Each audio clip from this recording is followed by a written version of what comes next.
And we did a test earlier, and the mics were coming through both sides. It is exciting. It's definitely not my first choice, but I also want it. So like if the job thing doesn't work out, I like it here like my advisor.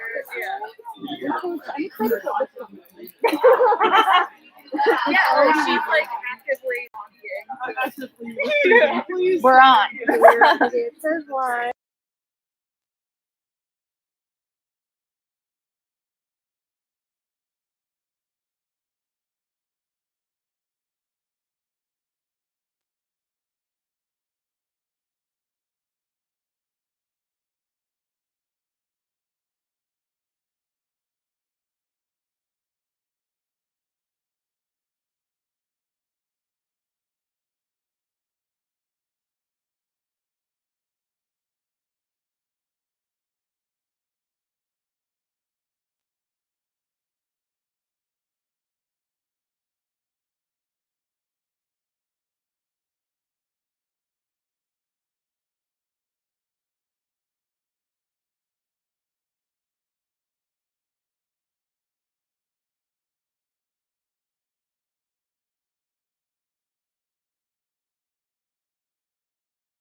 Well, this is like first day of weather out. I know. Oh my god! I wish we were outside. That'd be amazing. Yeah. I almost played hooky this afternoon and once came back. I do. I just I've missed like so many deadlines. Maybe I should actually do some work. Oh, but all I wanted to do was be in the I school. know, I love going to like the river area. I'm a little like tired today, so I'm actually might duck out early, but I'm excited about this. What's your favorite one? It was so cool. It was just like everything I needed. Yeah, it was so cool.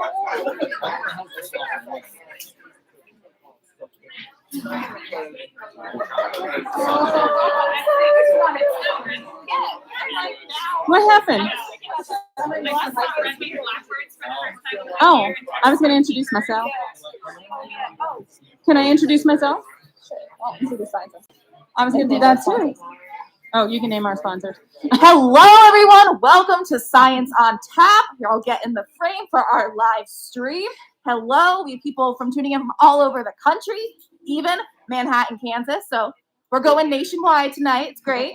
Welcome to Science on Tap. We are sponsored by the Center for Communicating Science and their chapter of Sigma Psi. So thank you to our sponsors. And it's with great pleasure that I get to introduce Dr. Berkey and her lab, and she's going to introduce herself. And you guys are ready for a fun night. Thank you. Hello, welcome to Science on Tap. So my name is Dr. Andrea Berkey, and I'm an associate professor in the Department of Population Health Sciences in the College of Veterinary Medicine at Virginia Tech. Yes, that's very long. So my lab is all here. They're scattered about kind of all over the place. And the title of this is, So a Virus Walks into a Bar. Here we are. We're in a bar. Viruses like bars as much as we do. And the interesting thing about bars is bars give viruses lots of opportunities to spread among hosts. And so if you think about some of the ways that viruses can spread, viruses can like the food. So if you have someone in the kitchen who just happens to be sick, you may go home with a little hepatitis or a little norovirus. Not here, of course. Very clean kitchen, very clean people, no worries here. They wash their hands meticulously. Beautiful. But viruses also can spread by aerosol. So someone over there gives a big hearty sneeze. Well, now we have a little common cold, maybe a little SARS-CoV-2, maybe a little influenza, but it's way over there, so we don't have to worry about it, right? Over here, we don't have to worry about it. Or do we? So some viruses, they will spread through those little droplets to people right next to the sneezer, while in other cases, that virus is airborne, like SARS-CoV-2. Not yet. And so those viruses that are airborne tend to like to mingle. So they just might find you by the end of the night. Now, some viruses may like the beverages. Well, we're drinking adult beverages mostly, and there's alcohol in them, so we don't have to worry about them, right? Right? Nobody's going to talk back to me. Okay, I guess I'm on my own up here. And so since we have alcohol in those beverages, typically we would think that those are going to kill off those viruses, right? But we don't know much about viruses in adult beverages. We know that certain types of beer can support the growth of certain types of bacteria, but very little work has been done with viruses. Then, of course, if you are in a tropical bar, now we have to worry about the mosquitoes too. And they bring a whole nother host of different types of viruses in. And things like dengue or chikungunya or Zika virus. Now, if we can only get mosquitoes to wear condoms, then we could just wipe out a large portion of diseases on this planet. Now, I don't know if you guys can see this up here, but throughout this talk, we are going to be playing a little game, a little virus bingo game. And I know it's a little hard to see up here. We've sort of misinterpreted the ability to be able to see these, but hopefully you can see them well enough. And when you see one of these little icons on a white background, look for that image on your bingo card, all right? Now, if you get bingo, notice across the top, it doesn't say bingo, it says virus. So shout out really loud, I got a virus, okay? And we will give you a prize for getting that virus, all right? Once you win once, you're excluded from winning any more, so you only get one prize. But we have lots of prizes, and we're going to continue to play this. And if you don't have a bingo card yet, we have them waving around over here, and I believe Mo has some markers, and you're welcome to come up and get a bingo card so you can play along. So one of the other types of ways that viruses can spread is, say we get to the end of the night, you find someone to go home with. Well, now we have some more viruses we have to worry about. Now we've got a herpes virus and possibly papilloma virus, and who knows what else that people might be able to give you once you get home. So the sole purpose of a virus is to be able to find a new host, replicate itself, make more viruses so it can move on and find another host. And bars are kind of the perfect opportunity for viruses to be able to do that, because there are so many ways that these viruses can spread within a bar.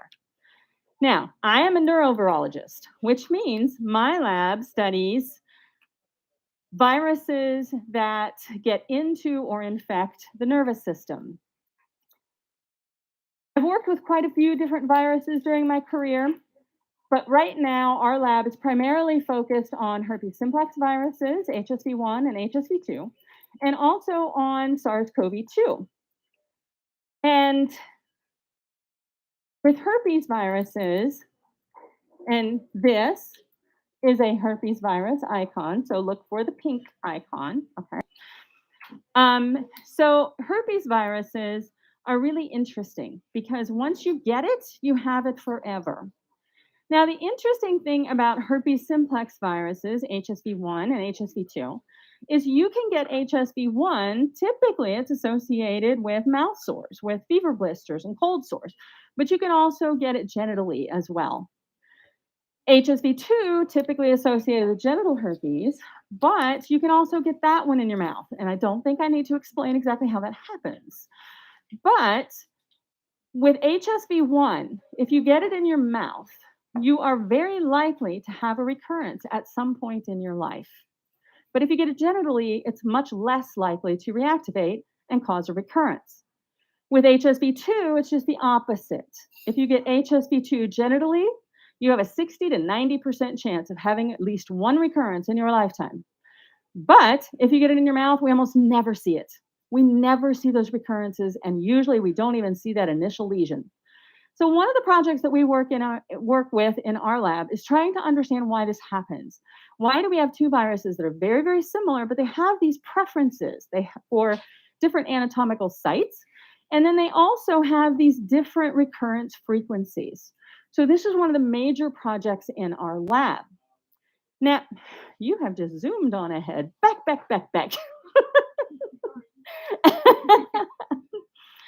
And so when you catch a herpes virus, regardless how you catch it, it goes through the skin, travels through the nerves. And if you look at this one, I don't know how well you can see it, it travels through this nerve up to this neuronal cell body.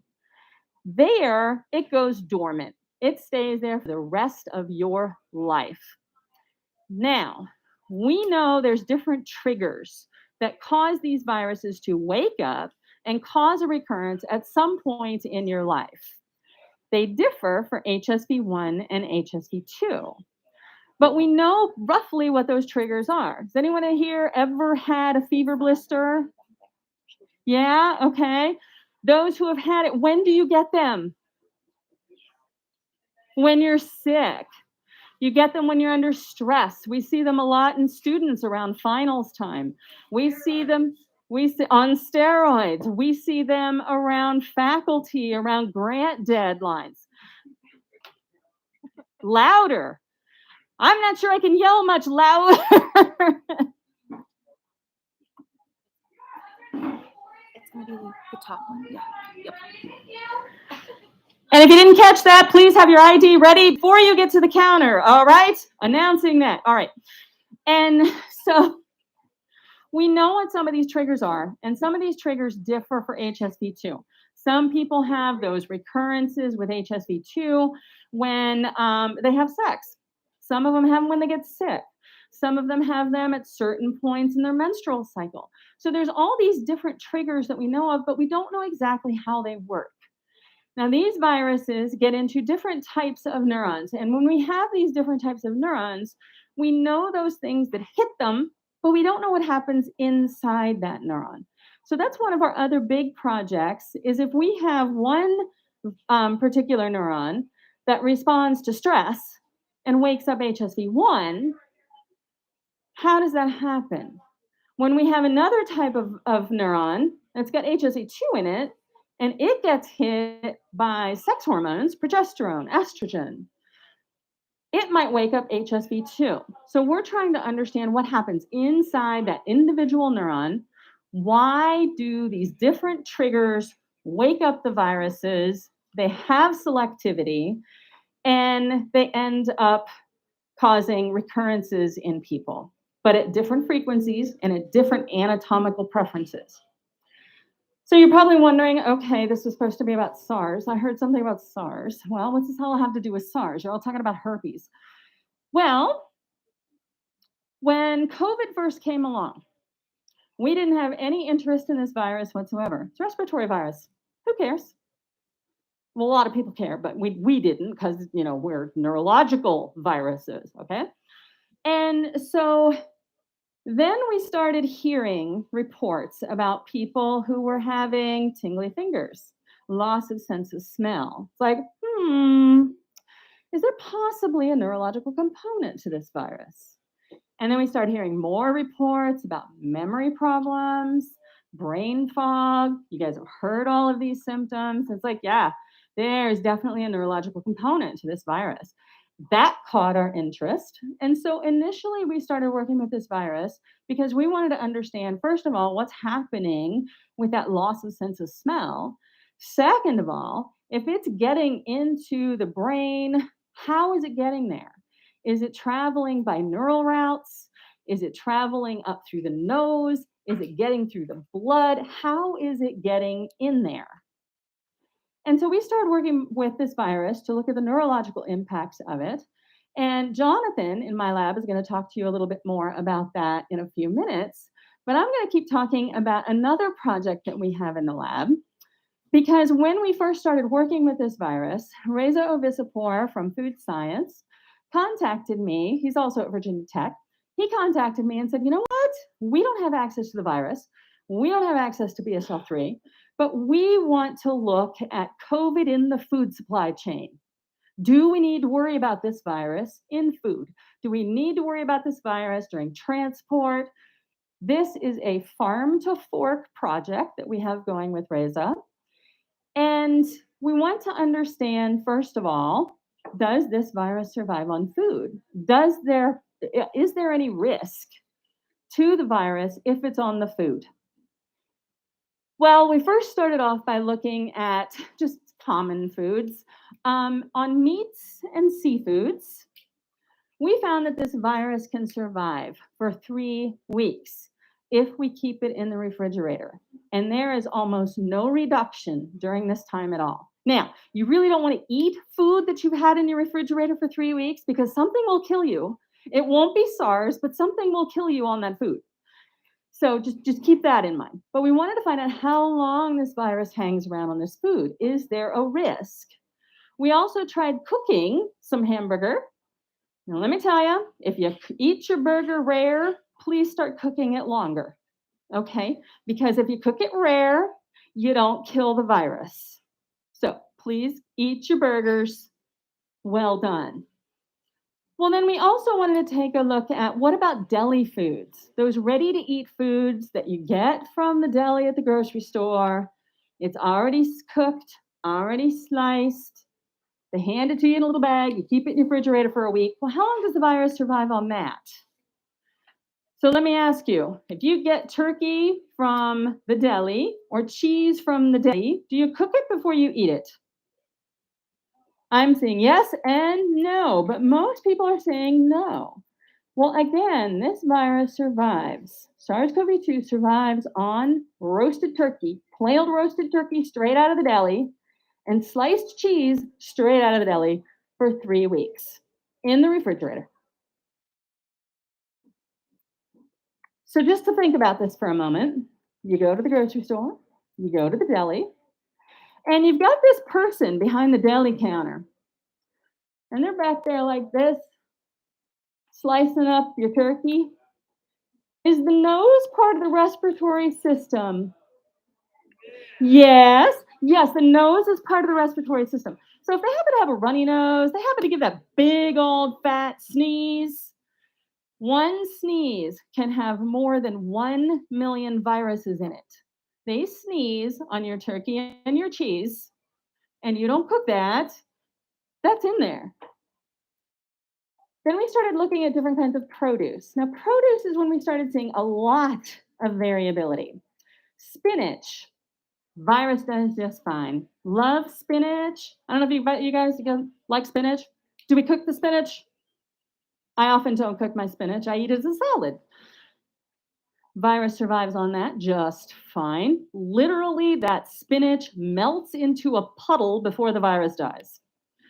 But other types of produce have antiviral properties. One of the most amazing, most effective antiviral foods we have identified so far, mushrooms. We put that virus on mushrooms, and within an hour, we drop from 10,000 viruses that we put on it to 300. And by 24 hours, we can't detect a thing on those mushrooms. Avocados, really not far behind. We find about 1,000 copies of our virus, and these are infectious virus, not RNA copies. We find about 1,000 viruses on the food after we put 10,000 on avocados. We have the first virus! Yay! See, I told you, bars are a great place for viruses to spread. Look out, somebody else is next. We have another one. So there's someone way back there.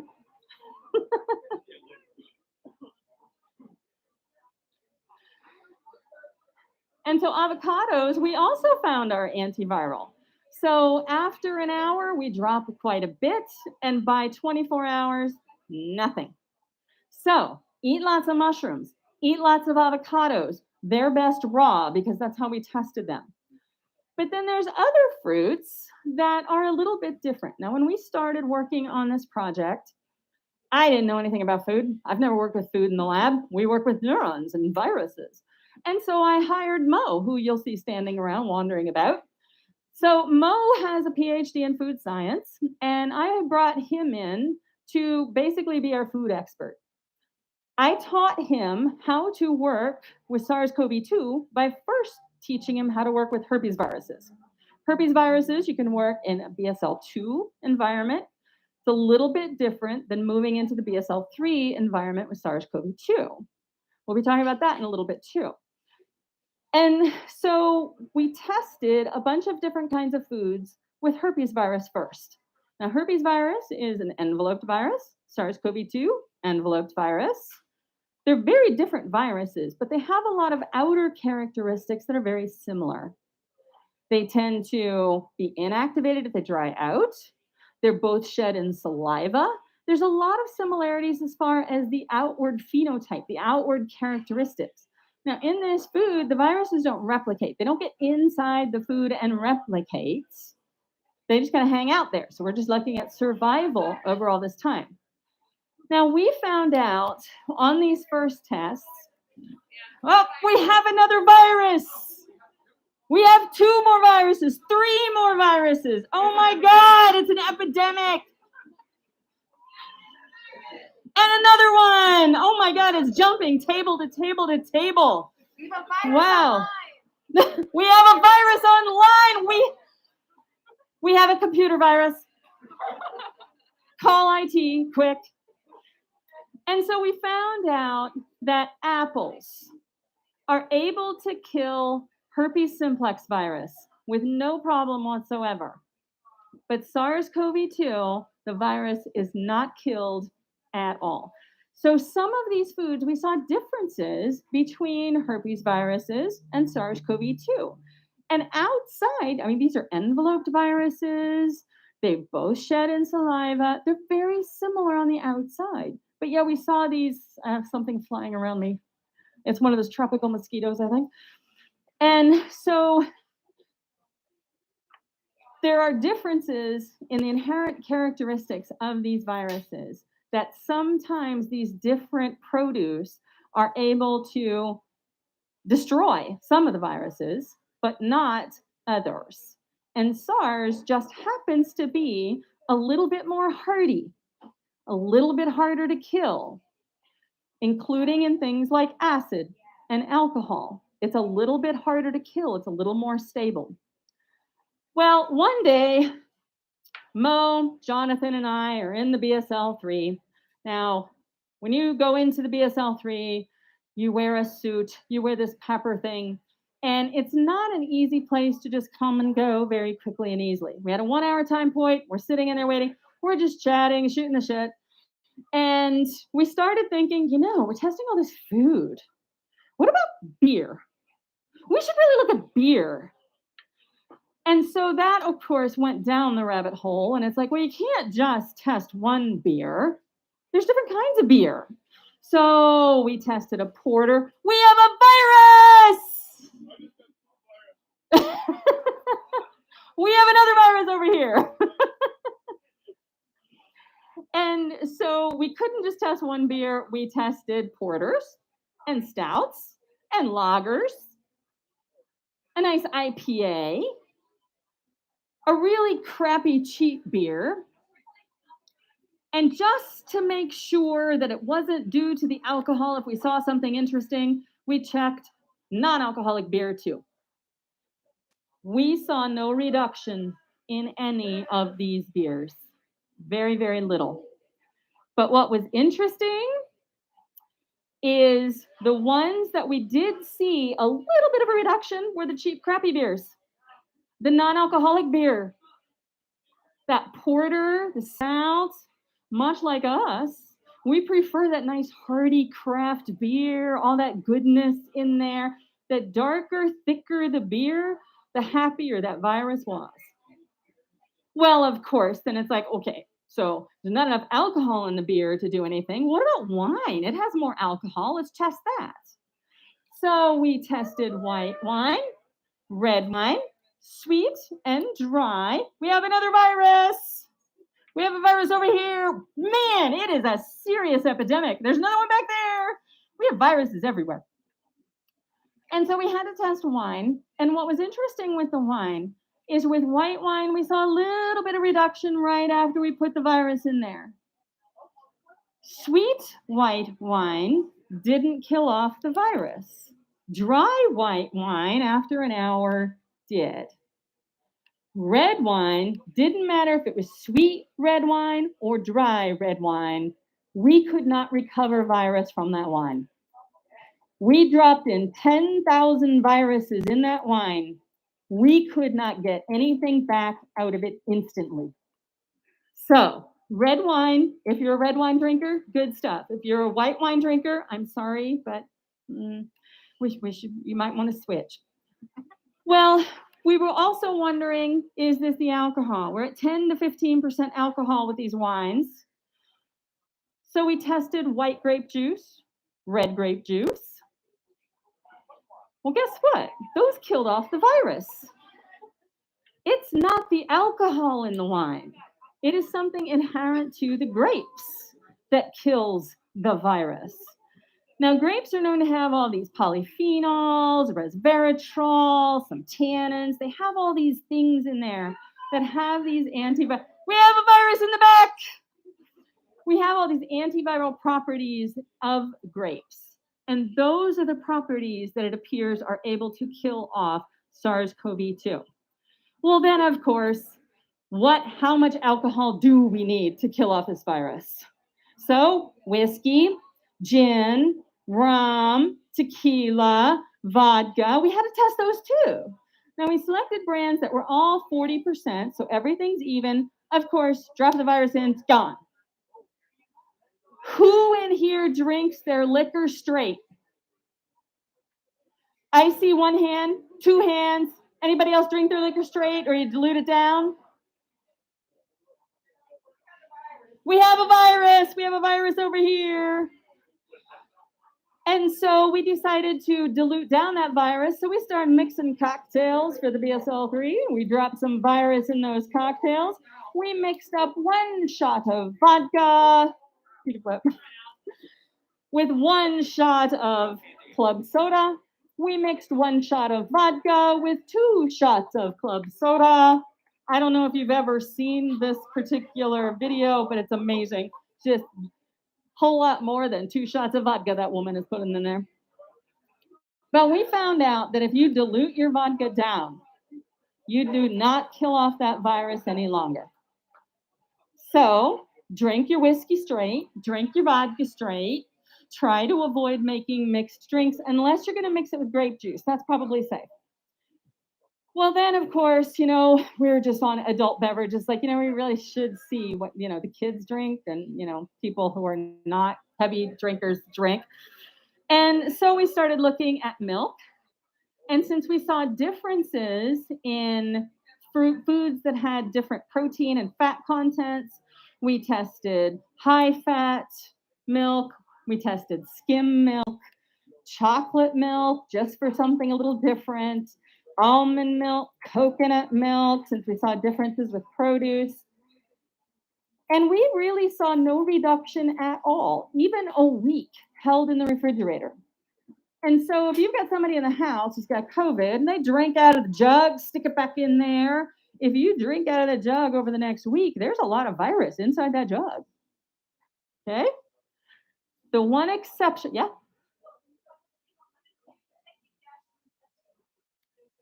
Hold on. Maybe. We don't know that yet. We're coming to that. The one milk that we saw some reduction in infectious virus was chocolate milk. Now, the only difference between chocolate milk and the other milk was cocoa. And so we took cocoa, diluted it into water, and tested the virus in that. Cocoa killed off that virus. Chocolate, good stuff. I don't care what anybody says, go with the dark chocolates, good stuff. We also tested coffee. Coffee reduced that virus quite a bit. Didn't kill it off entirely, but reduced it quite a bit. We tested tea. And the tea, we could not recover virus from it. It was much like our vodka. That tea wiped out that virus instantly. So I don't know if you've noticed, but we have pizza over here. Rising Silo always has pizza on Wednesday night. And they have a couple of different pizzas for us here. We have a cheese pizza and we have a meat pizza.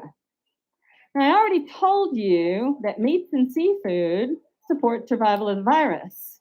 The big difference with that, though, was that salami, things like that are processed and spiced, they were able to kill off this virus.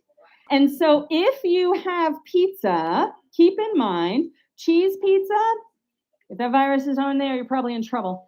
But if you have that meat pizza, meat is going to help. That Italian sausage that they have on that meat pizza is probably going to help reduce that virus. But again, you don't have to worry about it here. Very clean people. We have no virus. It's all good. Oh, okay. Looks like that's the end of the epidemic. No more prizes. So, what does all this mean? We have virus that doesn't die on foods, but then we have other foods that are able to kill off the virus. Can we actually get sick that way? What do you think? Nobody is willing to say anything except this woman right here. So we have a no. We don't know the answer to this yet. So we are in the process of doing some testing now to find out if it's possible. Things we do know are that the virus, SARS-CoV-2, is able to infect cells of the mouth. SARS-CoV-2 is able to infect cells in the intestines. And lots of people shed SARS-CoV-2 in poo. Poop. We have poop.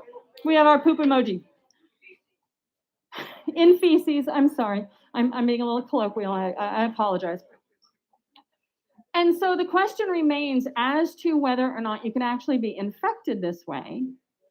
But considering that the virus is in saliva, it is in nasal secretions, it's worth considering if there is a risk to people if they eat food that is heavily contaminated. And I'm saying heavily contaminated. We don't know what the actual infectious dose is. So really we can't answer that question.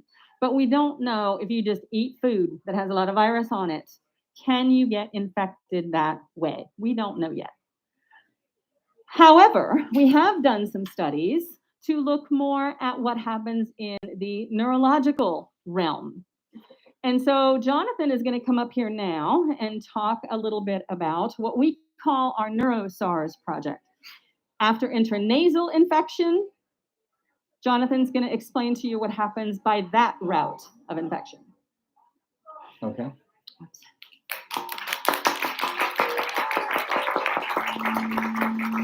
And turn off. There we go. Okay, wonderful. Hi, so I'm Jonathan, and I'll be talking about my side of our SARS-CoV-2 research. And I'll start with just a quick survey. I like to make my audience part of what I'm doing. I will also throw things at you. So be careful. As I talk, my glasses will fog. I can't see what I'm doing. And my hand-eye coordination sucks already. So I might throw it at you and like take you out. So keep your head on a swivel.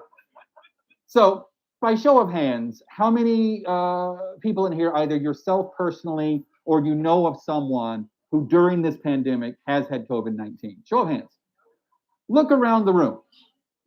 Everybody, right? Everybody. Either you yourself have been personally touched or you know someone who has. Now, how many of you, again, who had your hands up, know people who lost their sense of smell? Throw your hands up. Yeah? Okay. How many of you know people who had weird nerve pain, tingles, and numbness, and weird sensations? Show of hands. Little less. And then how many of you know people, oh, I'm out of my frame. I move a lot when I talk, sorry. How many of you know people who've had like memory disturbances? They can't remember anything. They've got brain fog, they're fuzzy, they just don't know. Okay. Now, all of these things are the reasons that we thought that this virus would be worth looking into. Now, we're a neurovirologist lab, just like Dr. Berkey said, and I've been in the lab since I completed my MPH at Virginia Tech a little while ago. And I entered that lab looking at Zika virus. How many of you remember Zika virus? Yeah, there you go. Anybody remember how Zika virus was spread, the primary way? Mosquitoes. I'm going to try to throw it at you. Oh, good, almost catch. Sweet. But how also could it be transmitted? So, yes. You ready?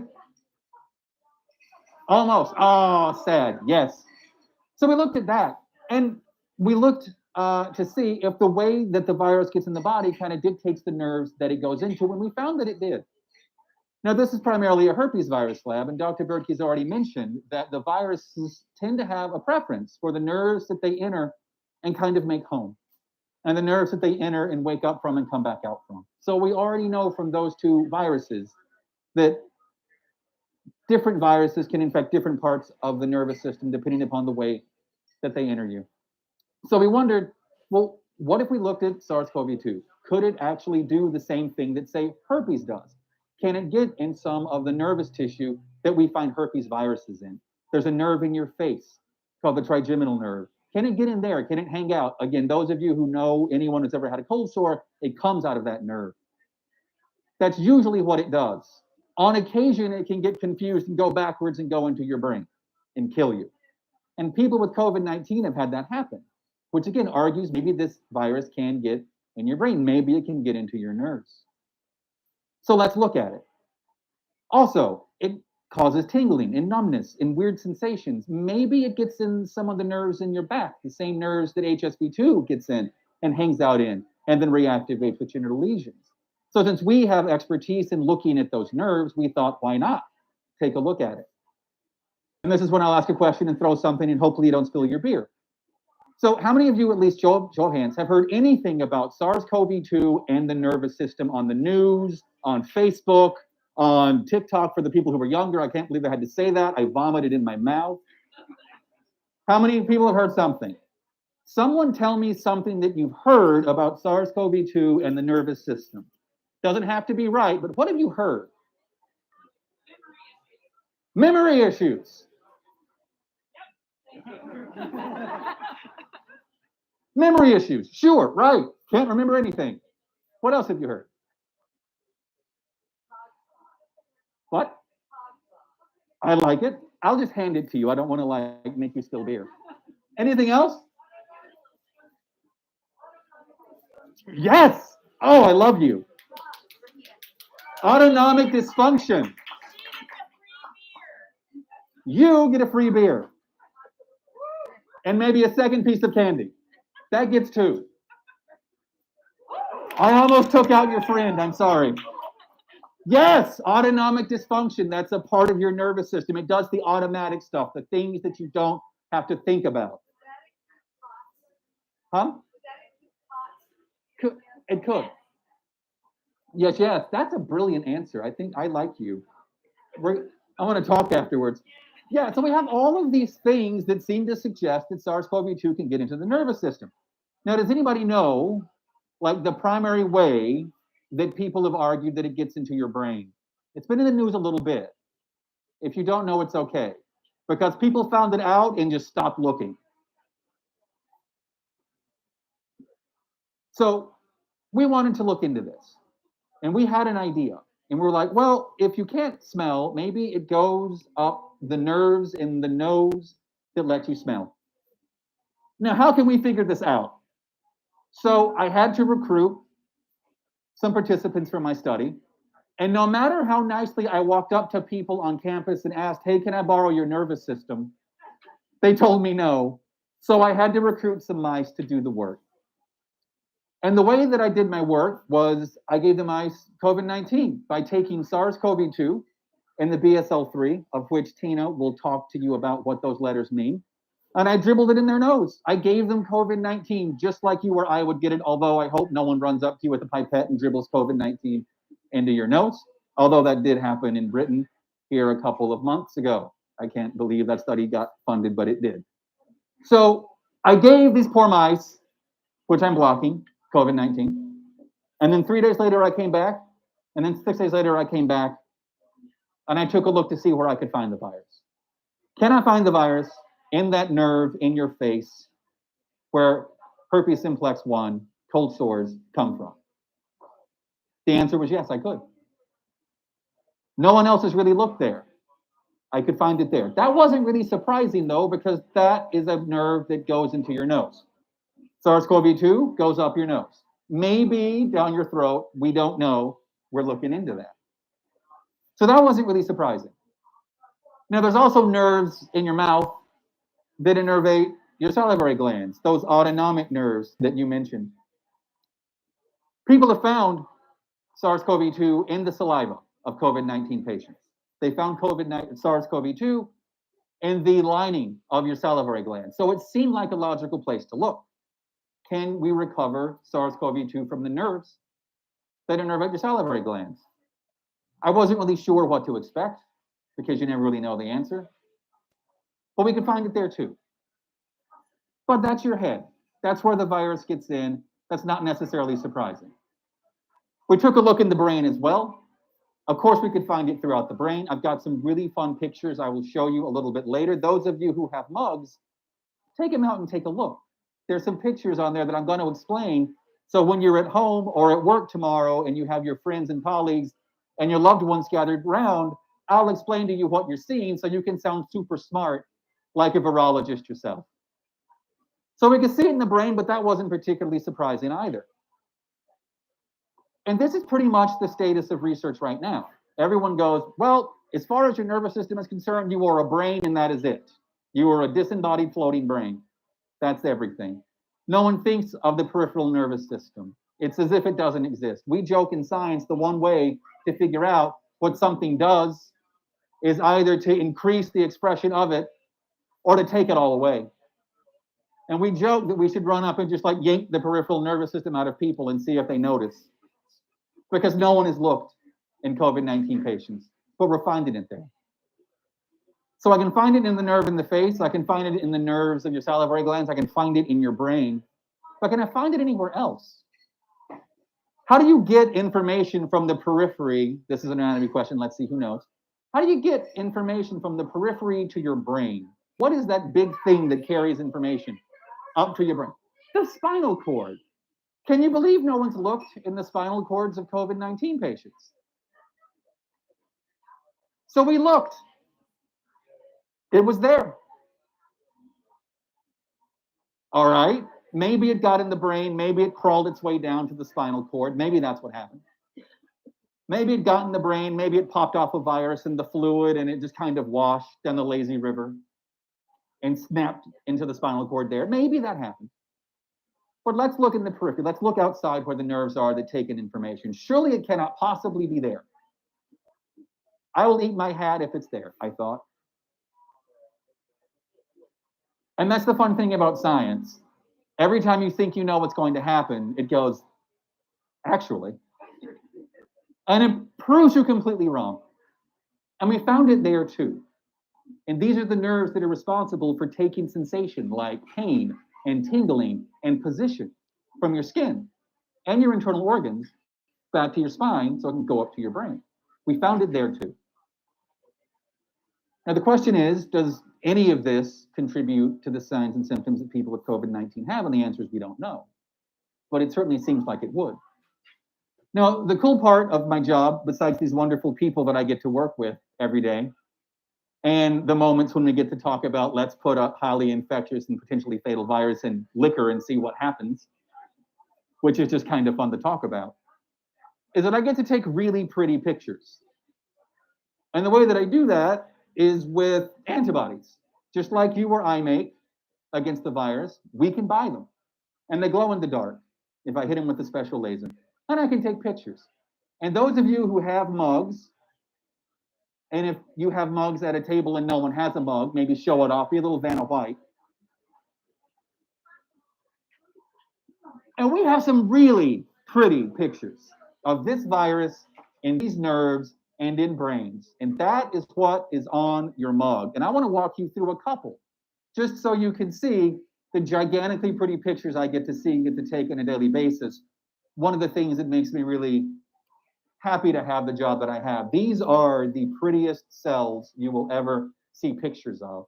So let me walk you through the brain, and then let me walk you through some of the peripheral nervous system. Now, I know that you all are not neurovirologists, but you don't have to be. What you're looking at here is a part of the brain responsible for smell. It makes sense to start there. The virus enters in your nose. It infects the neurons in the nose, and it crawls up. How many of you in here have ever heard that smell is like the most like wired sense for memory? How many of you right now, you can smell something and it takes you back to when you were a kid, right? All of us. So we took a look in the part of the brain where you process some smell. And lo and behold, we found virus there. Now what you're seeing, and I know it's hard to see, the little red dots are neurons. That's how we can tell what they are. I stained them red. Everything that's white is the virus. And again, you don't have to be a neurovirologist to appreciate this, but that is chock full of virus. It makes sense it would be there. So we then looked at different parts of the brain. Is it in the part of the brain where smell can get processed and linked up with memories? It's a part of the brain called the hippocampus. And the way that I remember that is that if you went camping with a hippo, you wouldn't forget it. The hippocampus is good for memory.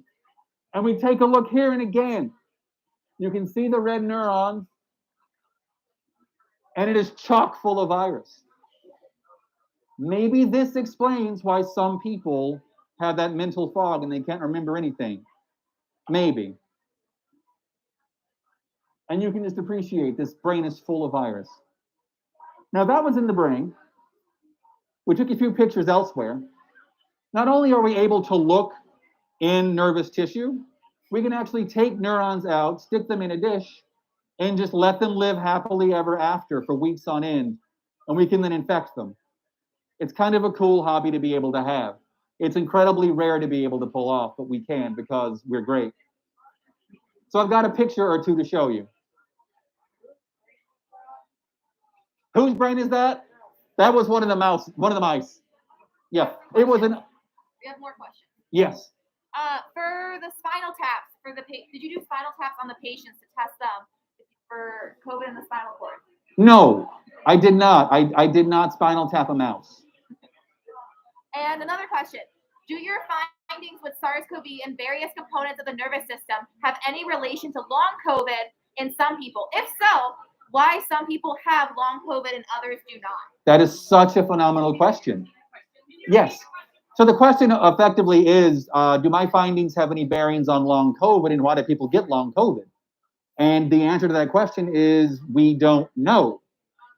It certainly can be argued that yes. I mean, if you're finding virus in parts of the nervous system that deal with senses and you have sensory issues, that makes sense. Kind of where there's smoke, there's fire. That would make sense, but we haven't seen the flames, so we don't know. If I'm finding virus in parts of the brain that deal with memory, and you can't remember, again, it would stand to reason that yes, these do correlate, but again, we don't know. You would need to look in humans. Unfortunately, I have no access to humans unless anybody in here wants to volunteer. Anybody, show of hands, want to volunteer to let me use their nervous system? No takers? That's why I use mice. So let's take a look. This is my favorite picture. We call it a starry night. And you can take a look, and again, I'll walk you through. Anything in white is chock full of virus. And you do not, again, have to be a neurologist to appreciate that that is a neuron. And all of these little tendrils that come off of that neuron are chock full of virus. Not only is the virus in the neuron, but these little wispy cells. These are cells that support neurons. Neurons are amazing cells. They can do almost anything. They are phenomenal cells. Without them, you wouldn't be you, but they require a lot of support. They're like grad students that way. If you take away the support, they fall apart. That is a cell that supports those neurons. This is another neuron, chock full of virus. We call him the running man, because how can you not? And if you look real close, he's got these little bulbous protrusions on the end of his little tendrils. We don't quite know why. We have some ideas as to what we think it means. But again, part of my job is getting to take really cool pictures. Not only can you take really cool pictures, but if you know the right person, you can make a really cool video too. And we've got some other things to show you. We call this the tick. This is a neuron. Everything that is white is virus. Neurons are not supposed to look like that. This looks like a tick that's bitten someone and just drank and drank and drank and swollen before it's about ready to fall off. This is the tick. Now, I didn't anticipate working on SARS-CoV-2 when I started my work in this lab, mainly because we didn't know it existed. I was going to work on herpes viruses, and then the pandemic happened, and we pivoted. And you can't exactly work with SARS-CoV-2 in the same kind of environment that you can work with HSV-2. It just wouldn't work. So on campus, we're lucky enough to be able to be trained to work with SARS-CoV-2 in a BSL-3 or Biosafety Level 3 setting. Now, those letters and numbers mean nothing to you unless you've had the pleasure of working in them. But I've got some people who are going to come in and explain to you what BSL 1, 2, and 3 are and what it looks like when you have to do it. So if you look, this is what we look like. Every day we go into work with this virus. Take a look at Tina and Sterling as they come by.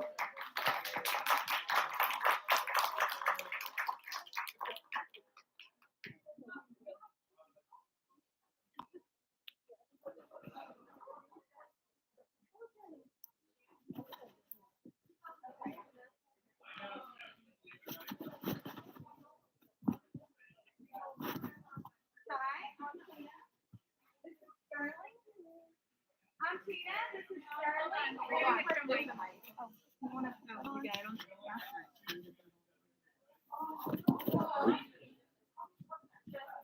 All right. Hi, I'm Tina, and this is Sterling, and we work in BSL Level 3. BSL Level 3 stands for Biosafety Level 3. Okay. Yes. Okay. Just hold it Okay. and shout. All right. We work in Biosafety Level 3. Biosafety Level BSL 3 stands for Biosafety Level 3. There are actually 4 biosafety levels in the world. 1 is the lowest level. 2 is for viruses that are associated with human illnesses, such as HSV2.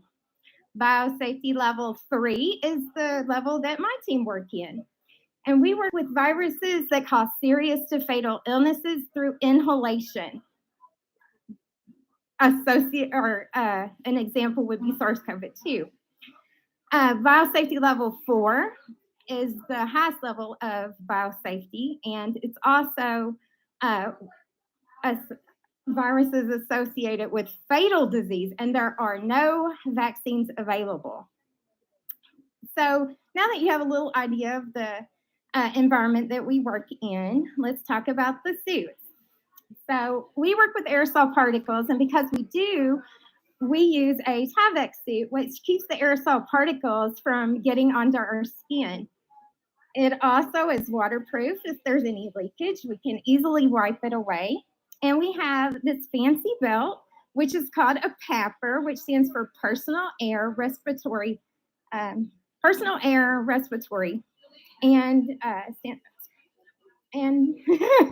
sorry.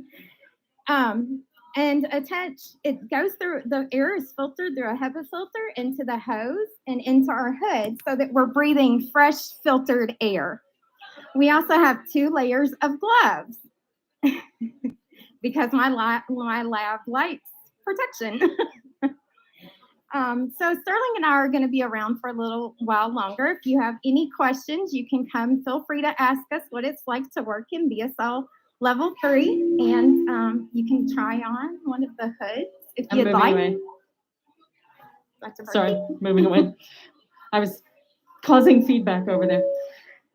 So we'd like to thank you all for coming to Science on Tap. I hope you guys have had fun. I hope this has been informative.